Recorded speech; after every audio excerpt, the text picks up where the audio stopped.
ça. Voilà, ici. Quelque chose comme ça. Voilà. Donc, au début, qu'est-ce que nous avons? Nous avons au niveau de la liste, nous avons quelque chose comme ça. Donc, nous avons nil, rien. D'accord? Donc,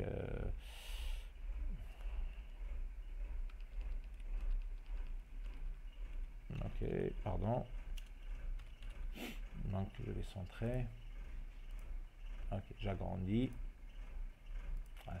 Donc, au début, nous avons rien, nous avons aucune information dans la liste. Donc, ça, c'est la variable liste. Je vais écrire ici liste. Bien sûr, je vais faire le format. Alors, pardon, sans contour et aucun remplissage. Voilà notre liste au début. Donc s'il vient ici, lorsqu'il introduit la nouvelle valeur de x pour ajouter à l'élément, qu'est-ce qu'il faut faire? Il faut tester si liste est vide ou bien non. Si liste est vide, donc ça veut dire liste vide. Si la liste est vide. Donc qu'est-ce qu'il faut faire si la liste est vide? Il faut la créer. Ça veut dire quoi new list? Ça veut dire on va créer un pointeur. On va avoir une adresse ici. On va avoir une adresse, c'est la première adresse en quelque sorte qu'on va utiliser. Donc qu'est-ce qu'il va faire avant qu'il affecte la nouvelle adresse? Tout d'abord, il va réserver un espace mémoire au niveau de la RAM. Il va réserver un espace mémoire dans lequel on va trouver le champ valeur, les deux informations valeur et l'information, la formation suivante. En quelque sorte, on va avoir deux champs. Si vous voulez, on va faire comme ça, comme nous avons fait au niveau du cours. Ok, donc ici, il faut faire le paragraphe, il faut enlever par défaut le 10, etc. On va faire quelque chose de très simple. Et on va agrandir l'écriture. Alors, donc, il va allouer un espace mémoire. Donc, quelque chose comme ça. Donc, il va allouer un espace mémoire dans lequel on va avoir la valeur et l'adresse suivante. Ok, donc ici c'est la valeur. Donc normalement on doit ajouter ici x. Donc pour le moment on ne connaît pas la valeur. Donc on va faire point d'interrogation et l'adresse de l'élément suivant. Voilà. Donc ici on va faire ici valeur, le champ valeur et le champ suivant. Donc chaque maillon, chaque cellule, elle possède ces deux informations. Donc ça, il vient de le créer ici. Donc ici, le suivant, il est nul. Donc il n'y a pas. Donc il vient de créer ici. Qu'est-ce qu'il a fait par la suite? Il a fait un lien. L'adresse de cette cellule, il l'a mis ici. Donc ici, on va écrire l'adresse. Ok, donc juste, je vais faire la même chose que tout à l'heure. Voilà, ici c'est l'adresse. C'est l'adresse de l'élément, donc je vais mettre en gras. Donc c'est l'adresse numéro 1, quelque chose comme ça. Voilà. Donc, qu'est-ce qu'il faut? On va faire ici, on va faire une insertion du, alors, donc, d'une flèche qui permet d'indiquer qu'il y a un pointeur. Voilà. Donc, c'est ça ce qu'on venons de faire ici. Par la suite, on a fait P reçoit liste. Ça veut dire quoi? Ça veut dire il y a un autre pointeur qu'on vient de créer qui s'appelle P, qui va contenir la même adresse que liste. Voilà, c'est P, ça s'appelle P ici. Donc, de telle sorte, lui aussi, ce P-là, il va aussi contenir l'adresse de le premier élément. Donc, ils vont tous les deux pointer ici. Donc, P, c'est quoi? P, c'est la variable qui pointe vers le nouveau élément créé. Donc, ça, c'est dans le cas où liste était vide. Voilà, dans le cas où liste, pardon, était vide, on va faire comme ça. Par contre, supposons que la liste n'est pas vide, c'est-à-dire nous avons déjà une liste. Par exemple, comme de ce cas-là, on a inséré 15 par exemple ici. On a inséré 15, donc ici, si je n'ai pas indiqué, qu'est-ce qu'il faut faire? Il faut que le suivant de P, c'est qui? C'est le suivant de liste en réalité. Le suivant de P, c'est celui-là. Il faut qu'il pointe aussi vers une autre case mémoire. Ça veut dire quoi? Qu'est-ce qui va se passer ici? Ça veut dire qu'on va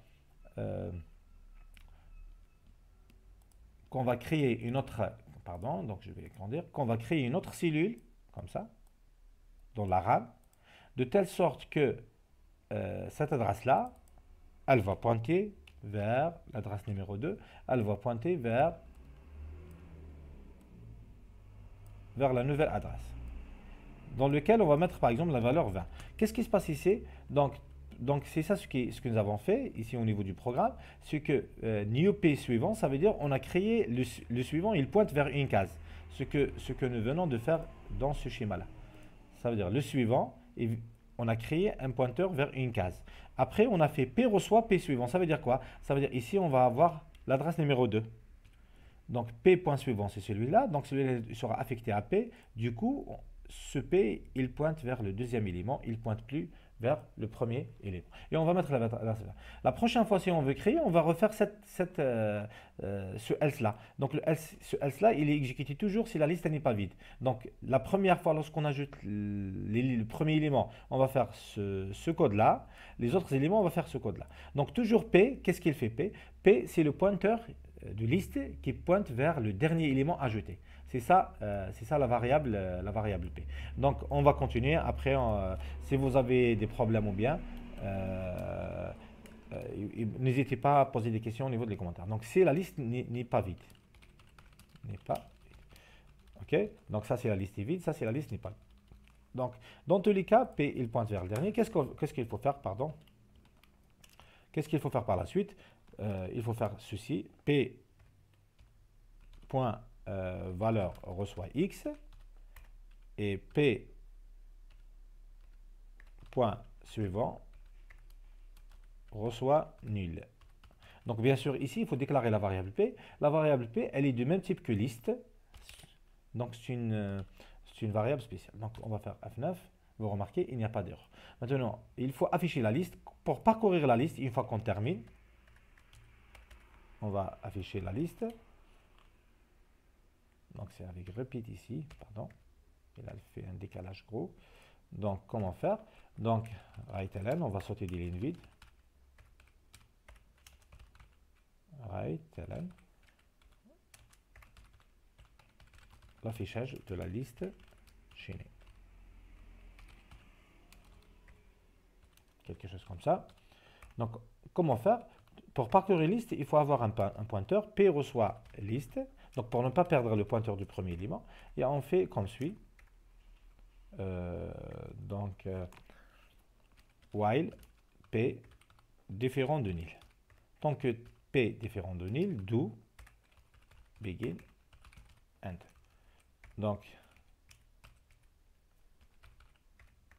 on va faire write P,